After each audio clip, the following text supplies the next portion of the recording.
Okay start. चलो अब start करते हैं। देखो अपना solution chapter. First of all the definition of a solution, very easy definition, that is homogeneous mixture of two or more component. Means if I dissolve some sugar in water, that is a homogeneous mixture and this mixture is known as a solution. Very simple definition. अब देखो इसमें ना जो करना है आपको, यार ये नहीं आएगा, कल बोल दूं मैं आपको, ये नहीं आएगा।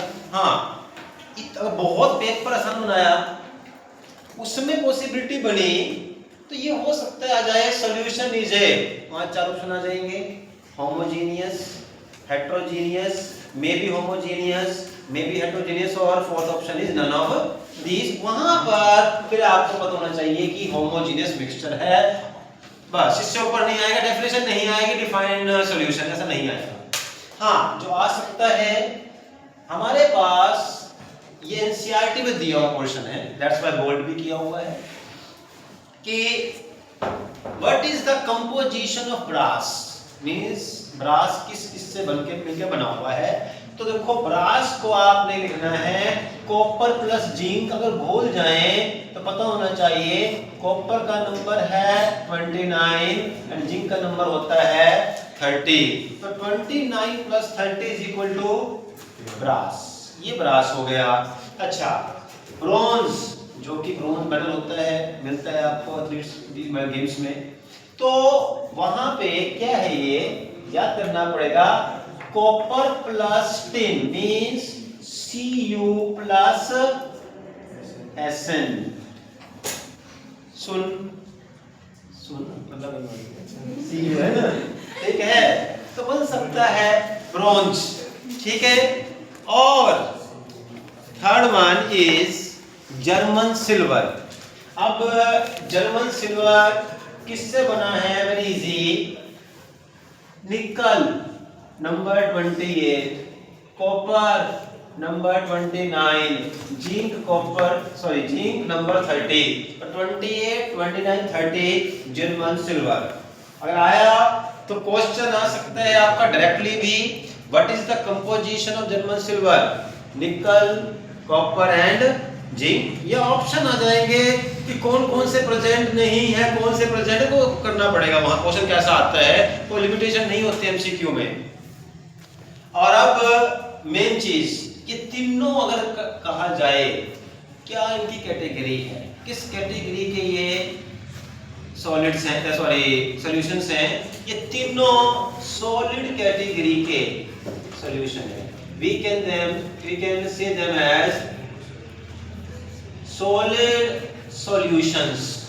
अब ये क्या होता है सॉलिड सॉल्यूशन, देखो जो आप पढ़कर आए 9th क्लास का, यूजुअली जो पढ़ाया आपने, यूज से जब किसी चीज को, सॉलिड को डिसॉल्व कर दो लिक्विड में, सॉल्यूशन बन गया, ये इतना पढ़कर आए हो, ये भी सॉल्यूशन है, बट ये अल्टीमेट लिमिट नहीं है।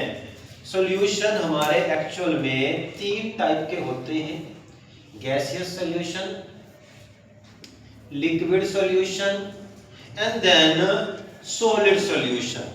अब गैस का मतलब है एक ऐसा सॉल्यूशन जिसमें सॉल्वेंट गैस हो, बस, मींस लार्ज अमाउंट में जो कंपोनेंट है इट शुड बी गैस, तो आपका सॉल्यूशन गैसियस है।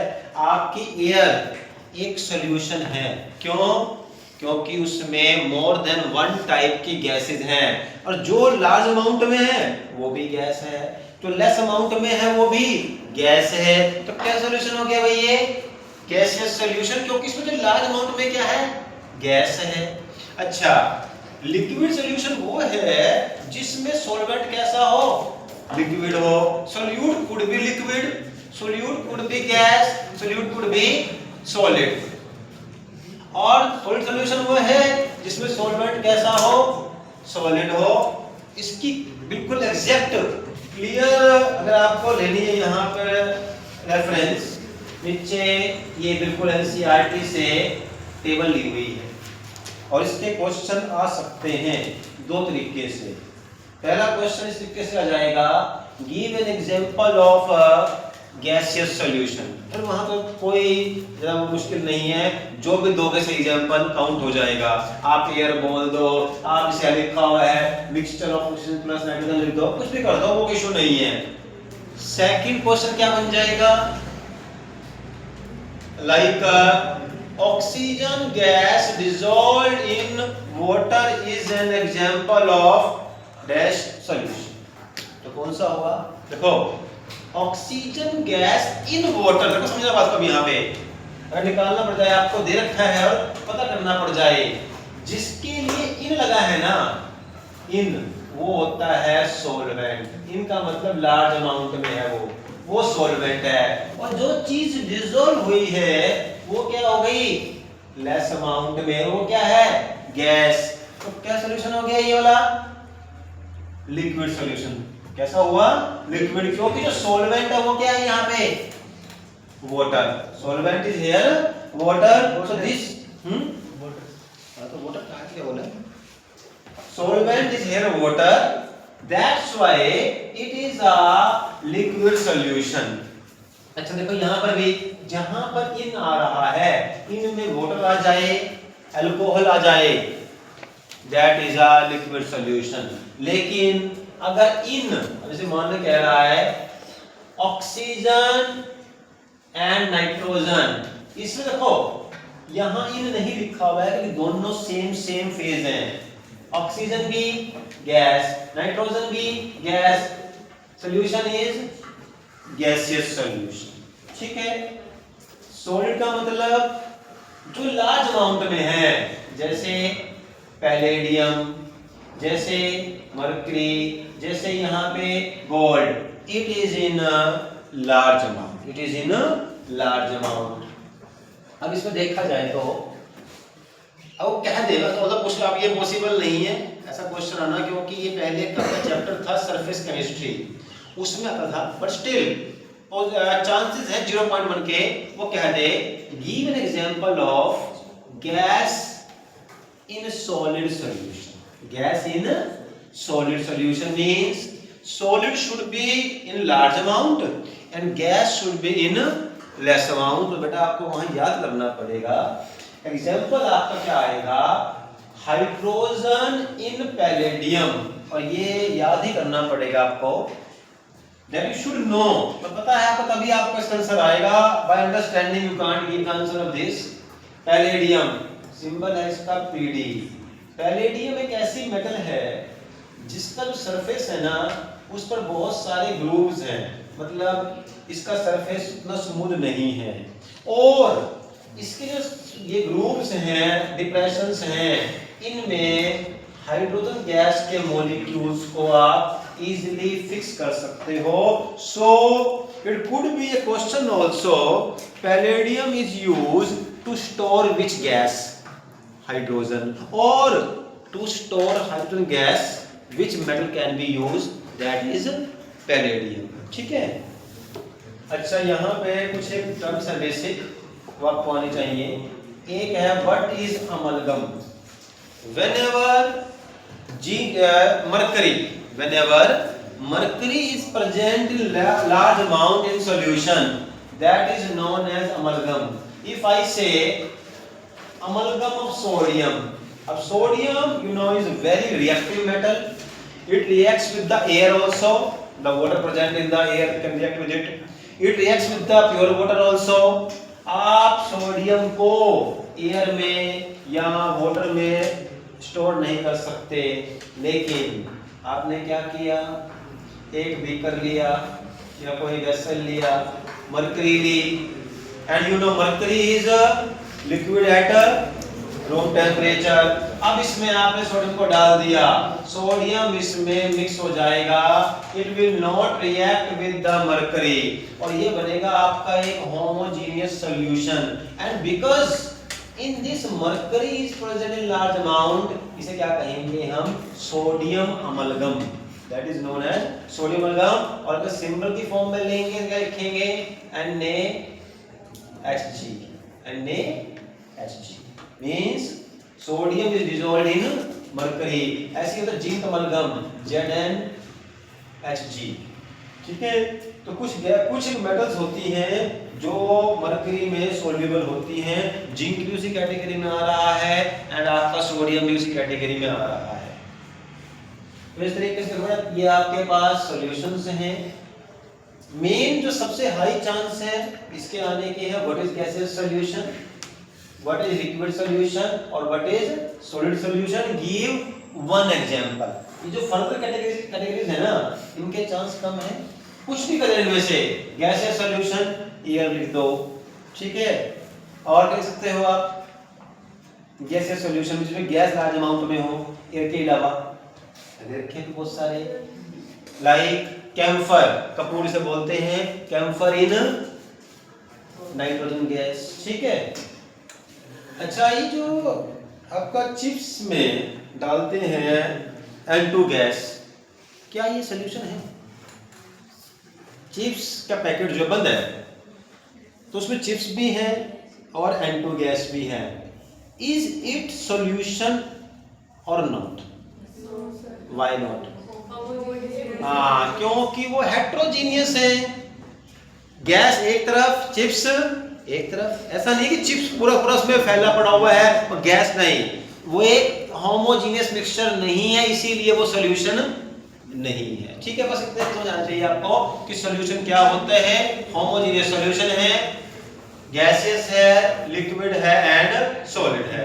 अब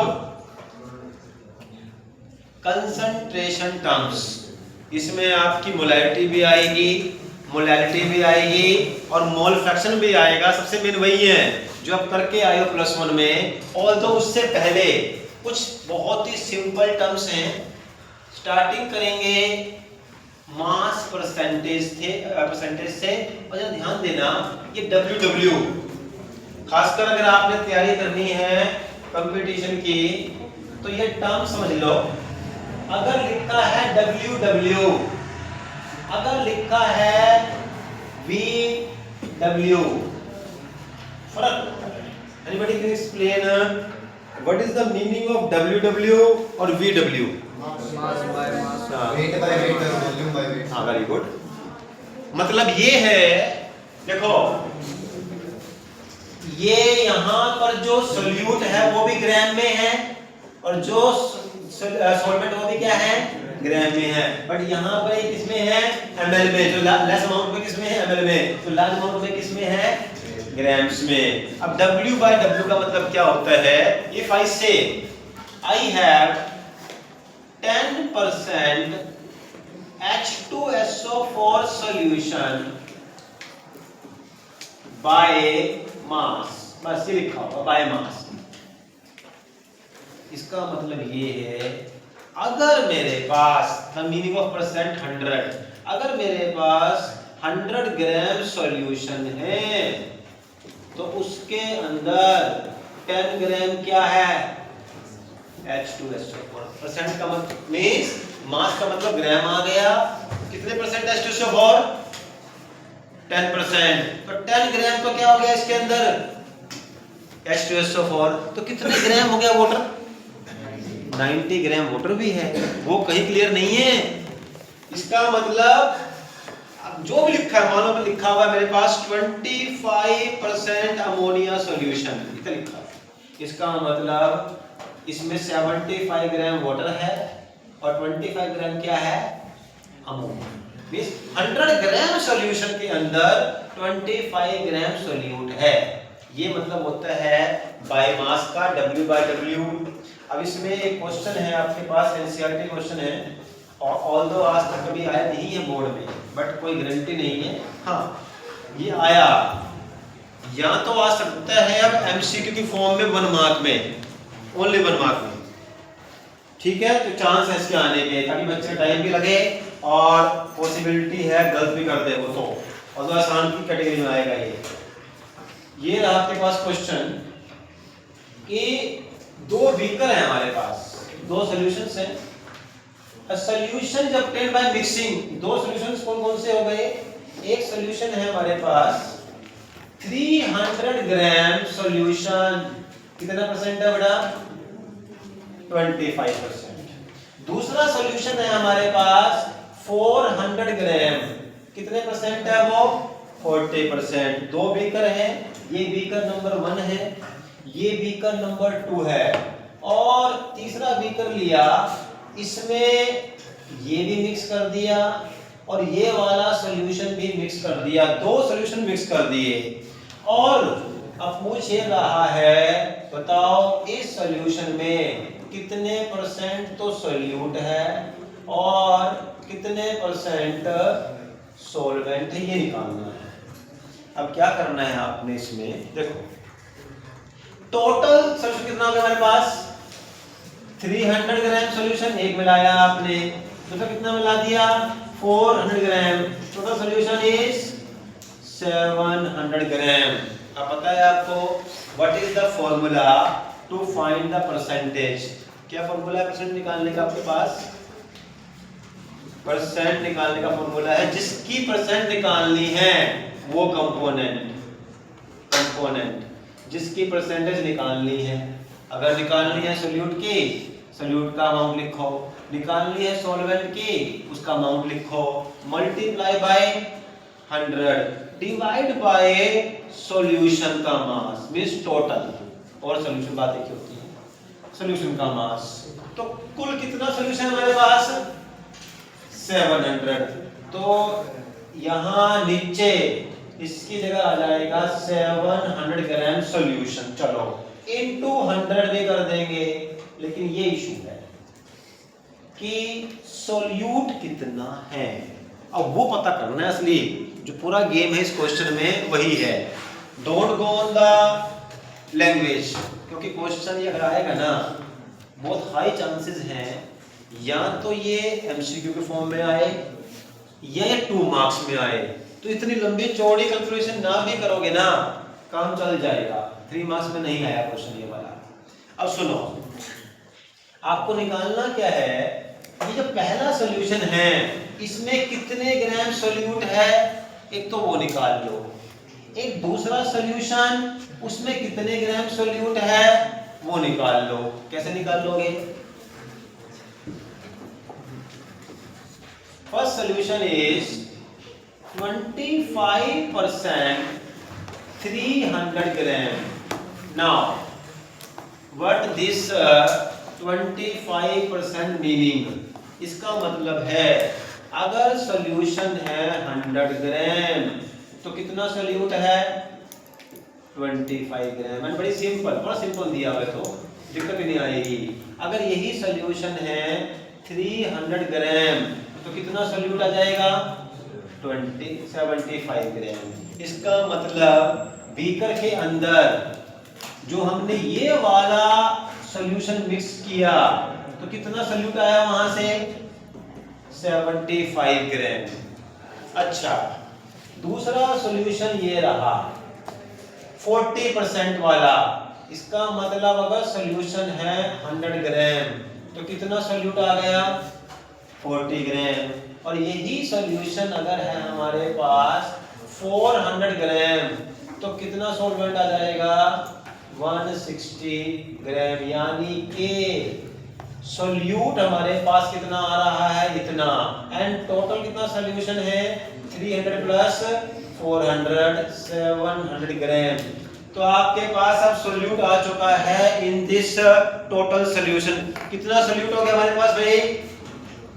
160 plus 75 into 100 divide by total solution. जो भी आपका आंसर आएगा उतने परसेंट आपके पास सॉल्यूट परसेंट है। इस तरीके से निकालना है। और अगर सॉल्वेंट निकालना होगा तो कैसे निकालेंगे? हाँ बताओ जरा, मुझे परसेंट निकालनी है सॉल्वेंट की, कैसे निकालेंगे? 100 में से वो तो चलो एक शॉर्ट ट्रिक हो गई, वो डायरेक्टली पूछ ले कि कितने परसेंट है सॉल्वेंट, मतलब आप पूछ कहे कि बताओ आप करना दिखा करके, तो कैसे करोगे? शॉर्ट ट्रिक तो है ही है। हाँ, जो 700 ग्राम आपके पास सॉल्यूशन है उसमें से पहले क्या करोगे आप? कम कर दोगे। कितना कम करेंगे भाई? 160 प्लस 235 आ गया। 235 ग्राम आपके पास क्या है यहाँ पे? सोल्यूट कितना सॉल्वेंट आया 700 माइनस 235 कितना हो गया भाई ये 280 है 265 होगा सॉरी 465 ठीक है 465 ग्राम अब परसेंट इसका निकालना है सॉल्वेंट का तो जिसका आपको परसेंट निकालना है किसका निकालना था परसेंट आपको 465 का तो 465 into 100 डिवाइड बाय 700 ये जो परसेंट आएगा कितने परसेंट हमारे पास सॉल्वेंट प्रेजेंट होगा ठीक है तो इस तरीके से कोई मुश्किल नहीं है एक दो क्वेश्चन और देख लो ये बड़ा बहुत इजी कांसेप्ट है very very easy in the start of this plus 2 class ये रहा calculate the mass percentage of aspirin in acetonitrile when 6.5 gram of this ये देखो C9H8O4 ये है फॉर्मूला एस्पिरिन का is dissolved in 450 gram of acetonitrile CH3 को बोलते हैं acetonitrile तो वही सेम चीज आगे देखो आपके पास कितना टोटल है ये 450 ग्राम तो क्या आ गया हमारे पास यहाँ पर एसिटोनाइट्राइल उसमें 6.5 ग्राम ऐड किया है हमने यहाँ पर एस्पिरिन तो किसका निकालना है परसेंटेज हमें एस्पिरिन की निकालनी है भाई find the mass percentage of aspirin कितना एस्पिरिन हमारे पास 6.5 into 100 एंड टोटल कितना आएगा एस्पिरिन डिसॉल्व किया किसके अंदर इसके अंदर टोटल सॉल्यूशन इज 6.5 प्लस कितने ग्राम में किया ऐड 450 तो कितना हो गया हमारे पास ये 456.5 जो भी आंसर आएगा उतने ग्राम एस्पिरिन डिसॉल्व्ड है इन दिस सॉल्यूशन ठीक है तो बस बाकी ये सेम से है ये आप कर लेना क्वेश्चन पर देखो भाई इस तरीके से हमने आज ये एक परसेंटेज वाला टॉपिक पूरा कर लिया है एक क्वेश्चन है आसान सा ये वैसे ट्राई कर लेना इसको करना हो कुछ लेना एनसीईआरटी क्वेश्चन है calculate the mass percentage of benzene NaCl4 carbon tetrachloride if 22 gram of benzene is dissolved in 122 gram of this तो इसका निकालना है 22 का 22 into 100 डिवाइड बाय 144 हो जाएगा ना ये 22 ये रहा और 122 ये रहा 144 होता होगा ये वाला 144 ये होगा चलो ठीक है टाइम कितना रह गया है 4 मिनट रह गए हैं चलो फिर आज का इतना ही पूरा है ठीक है कल से स्टार्ट करेंगे आपका ये